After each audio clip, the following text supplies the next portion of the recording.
Friends, subscribe कीजिए guide of math channel को और बेल आइकन को प्रेस कीजिए ताकि आपको लेटेस्ट वीडियो का नोटिफिकेशन मिलता रहे। हेलो फ्रेंड्स, आज की इस वीडियो में हम ई वे बिल के बारे में डिस्कस करेंगे टैली प्राइम का यूज़ करते हुए। ओके, तो यहाँ पर हमने सबसे पहले ई वे बिल के नाम से एक न्यू कंपनी पहले से ही क्रिएट कर ली है। तो सबसे पहले आपको यहाँ पर F11 प्रेस करना है और राइट हैंड साइड में देखिए आपको टैक्सेशन का एक फीचर शो हो रहा है। इसमें आपको सबसे फर्स्ट पॉइंट GST इसको यस करना है और यहाँ पर आपको सारी डिटेल्स यहाँ पर एंटर करनी है। GSTIN नंबर डालना है और यहाँ पर आपका ई वे बिल रहेगा यस। एप्लीकेबल फ्रॉम में आपको डेट डालनी है जिस दिन से आपका ई वे बिल एप्लीकेबल हुआ है। ओके, थ्रेशोल्ड लिमिट में आपको यहाँ पे डालना है इनवॉइस नंबर और लिमिट रहेगी 50,000। अगर आपकी कोई भी इंटर स्टेट ट्रांजेक्शन ऐसी है जिसमें आपके इनवॉइस की वैल्यू 50,000 से ज़्यादा है तो उस केस में जो है आपका ई वे बिल जनरेट होगा।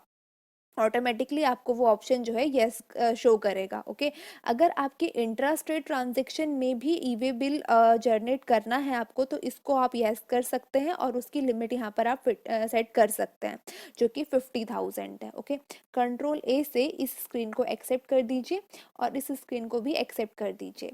उसके बाद जो लेजर्स की हमें रिक्वायरमेंट होगी, हमने वो लेजर्स यहाँ पे कुछ पहले से ही क्रिएट कर रखे हुए हैं। ओके, तो अब हम जाते हैं अकाउंटिंग वाउचर में, वी प्रेस करते हैं और F8 प्रेस करते हैं। हमें करनी है सेल्स की एंट्री। F2 कर हमने यहाँ पर डेट ली 1 दिसंबर। अब मान लीजिए हमने जो सेल करी वो शुभम एंटरप्राइज के साथ करी जिसको हमने रखा है सन्ड्री डेटर्स के अंडर और जो है हमारी हरियाणा की पार्टी। ओके, तो यहाँ पर जो है ये हमारी पार्टी हमने सेलेक्ट कर ली।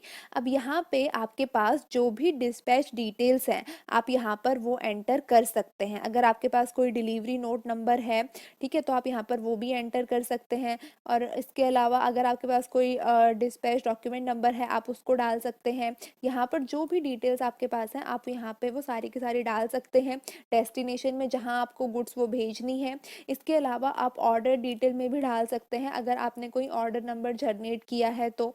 और यहाँ पर मोड या फिर टर्म ऑफ पेमेंट में अगर आपने कैश में सेल करी है तो यहाँ पर आप डालेंगे कैश, और या फिर अगर आपने क्रेडिट में सेल करी है तो यहाँ पर आप अपने क्रेडिट डेज यहाँ पर एंटर कर सकते हैं।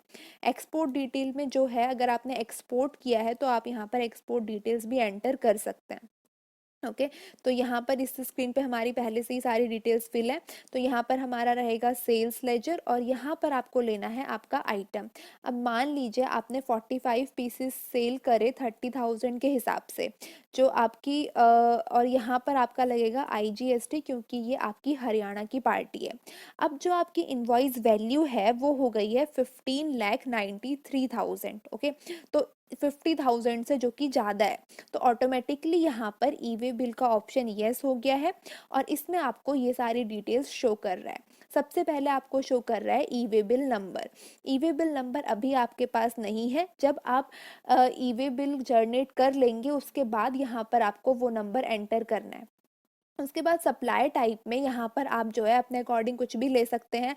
अगर आप एक्सपोर्ट कर रहे हैं तो एक्सपोर्ट ले सकते हैं, जॉब वर्क के लिए यूज़ कर रहे हैं तो जॉब वर्क ले सकते हैं, अगर नॉर्मल सप्लाई कर रहे हैं तो यहाँ पर आप जो है सप्लाई लेंगे। उसके बाद कंसाइनर में जो ई वे बिल होता है, जो अगर आप सेलर हैं और रजिस्टर्ड हैं तो आप रजिस्टर्ड हैं तो आप जनरेट कर सकते हैं ई वे बिल। अगर सेलर रजिस्टर्ड नहीं है तो बायर अगर रजिस्टर्ड है तो वो भी जनरेट कर सकता है, या फिर इसको ट्रांसपोर्टर भी जनरेट कर सकता है ई वे बिल अगर वो रजिस्टर्ड है तो। ओके, तो यहाँ पर जो है कंसाइनर डिटेल में बिल फॉर्म में आपकी कंपनी का नेम, मतलब जो आपकी कंपनी का नेम, उसका एड्रेस, उसका GSTIN नंबर, वो सारी जो डिटेल्स हैं आपको वो देखने को वो यहाँ पर आएंगी। ओके, और उसके बाद बिल 2 में जहाँ पर आपको सारी डिटेल्स डालनी है उसका पिन कोड भी डालना है। ओके, तभी यहाँ पे से आप जो है डिस्टेंस मेज़र कर पाएंगे। उसके बाद बिल 2 में आपका रहेगा जो इस पार्टी के साथ आपने ट्रांजेक्शन करी है। ओके, जो पार्टी जो है उसका यहाँ पर सारी इंफॉर्मेशन यहाँ पर रहेगी और उसका जो है स्टेट एड्रेस, पिन कोड वगैरह सब कुछ रहेगा। उसके बाद आपको डालना है ट्रांसपोर्टर की डिटेल, मोड यहाँ पर डालना है, बाय एयर है, रेल है, रोड है या शिप है। तो यहाँ पर रोड ले लिया। और डिस्टेंस जो आपको कैलकुलेट करनी है, ये आप इजीली जो है जीएसटी की जब आप साइट में ई वे बिल की साइट में जाएंगे, सर्च में पिन टू पिन डिस्टेंस का आपको यहाँ पर ऑप्शन देखने को मिलेगा। अगर यहाँ पर एंटर डिस्पैच फ्रॉम, जहाँ से आप गुड्स डिस्पैच कर रहे हैं, आपको यहाँ पर उसका पिन डालना है। और यहाँ पर आपको डालना है जो आपका डेस्टिनेशन है, जहाँ पर आपको शिप करनी है गुड्स, ठीक है। तो यहाँ पर हमें उसका पिन कोड डालना है और यहाँ पर आपको डालना है ये। यहाँ से जो है ऑटोमेटिकली आपकी डिस्टेंस कैलकुलेट हो जाएगी। तो यहाँ से जो है एस्टिमेटेड अप्रॉक्सीमेट डिस्टेंस यहाँ पे दिखा रहा है 28 किलोमीटर। ओके, तो यहाँ पर आपने जो है 28 किलोमीटर डाल दी। ये इसमें ऑटोमेटिकली इसमें पहले से इसलिए ले रहा है क्योंकि इस पार्टी के साथ हमने पहले भी ट्रांजेक्शन करी है, सेम पिन कोड नंबर है, तो उसने जो है ऑटोमेटिकली अपने आप जो है पिछले वाले बिल के हिसाब से यहाँ पर पिक कर लिया है। ट्रांसपोर्टर नेम यहाँ पर आप नन भी रख सकते हैं, अगर आपको न्यू बनाना है तो आप यहाँ पर न्यू भी क्रिएट कर सकते हैं। ओके, तो यहाँ पर हमने ये जो है न्यू क्रिएट कर लिया। अगर आपका ट्रांसपोर्टर रजिस्टर है तो यहाँ पर आपको उसका जीएसटी नंबर डालना है। अगर वो रजिस्टर्ड नहीं है तो यहाँ पर उसकी एक आईडी होगी जो कि होगी 15 डिजिट की, यहाँ पर वो आईडी डालनी है। ओके, उसके बाद यहाँ पर आपको डालना है व्हीकल नंबर। ओके, यहाँ पर हमने व्हीकल नंबर डाल दिया रेगुलर, और यहाँ पर हमने सारी डिटेल्स डाल के बिल को एक्सेप्ट कर दिया। ओके, अब यहाँ पर जब आप ऑल्ट जी कर कर ई वे बिल रिपोर्ट चेक करेंगे, export for E way bill, यहाँ से आप जो है एक्सपोर्ट कर सकते हैं। बट अभी जो है आपकी इसमें कुछ इन्फॉर्मेशन ऐसी हैं जो मिसमैच में आपको यहाँ पे दिखा रहा है, तो आपको पहले ये करेक्ट करना है, उसके बाद आप इसको जो है एक्सपोर्ट कर पाएंगे। तो यहाँ पर हम एंटर किया हमने, यहाँ पे हमारे जो नंबर ऑफ एक्सेप्शंस दिखा रहा है वो 2 दिखा रहा है। यहाँ पे हमने 2 डिटेल्स गलत फिल करी और वो यहाँ पर दिखा रहा है। व्हीकल नंबर हमारा गलत है और डॉक्यूमेंट नंबर डेट जो है हमने स्पेसिफाई नहीं करी है। ओके, तो ये डिटेल्स जो है आपको सही करनी होगी। अगर आप यहाँ से कोई किसी चीज़ को स्किप करना चाहते हैं तो यहाँ पर ऑल्ट एस कीजिए। यहाँ पर जब आप ऑल्ट एस करेंगे तो अगर आपने transporter ID, vehicle number, GST number, pin code, distance, ये सब अगर आपने गलत भी डाला है तब भी ये जो है इस चीज़ को स्किप कर देगा। ओके, तो यहाँ पर हमने स्किप किया तो अब हमारा नंबर ऑफ एक्सेप्शंस में सिर्फ 1 दिखा रहा है जो कि है डॉक्यूमेंट नंबर, ये हमें डालना मैंडेटरी है। तो हमने ये जो है एंटर कर दिया। अब यहाँ से जो है आपका बिल हट चुका है और वो आ गया है रेडी फॉर एक्सपोर्ट में। ओके, अब आपको यहाँ पर क्या करना है, कंट्रोल ई करना है। ओके, जैसे आप यहाँ पर कंट्रोल ई करेंगे तो कंट्रोल ई कर कर आप यहाँ पर जो है इसको एक्सपोर्ट करेंगे आपके ई वे बिल के पोर्टल में। ओके, तो यहाँ से जो है हमने इसको एक्सपोर्ट किया।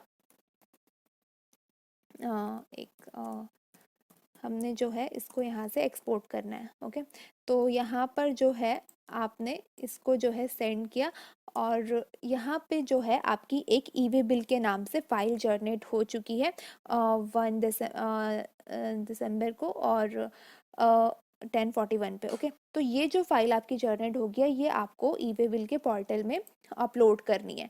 जब आप यहाँ से, अभी हमारे पास लॉगिन आईडी है नहीं, तो जब आप यहाँ पे लॉगिन करेंगे तो यहाँ पर आप आईडी पासवर्ड डाल के लॉगिन करेंगे तो वहाँ पे आपको जाना है जर्नेट पर।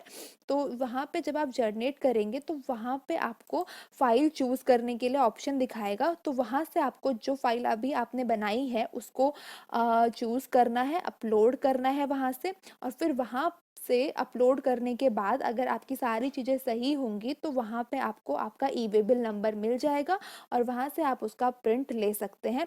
और उसके बाद आपको लास्ट में क्या करना है, यहाँ से आपकी डिटेल्स को अपडेट करना है। डिटेल्स को अपडेट करने के बाद आपको यहाँ पर प्रेस करना है अपडेट करने के लिए ऑल्ट डब्ल्यू। तो यहाँ पर आपको जो है 12 डिजिट का आपका ई वे बिल नंबर होगा, आपको यहाँ पर वो एंटर करना है। ओके,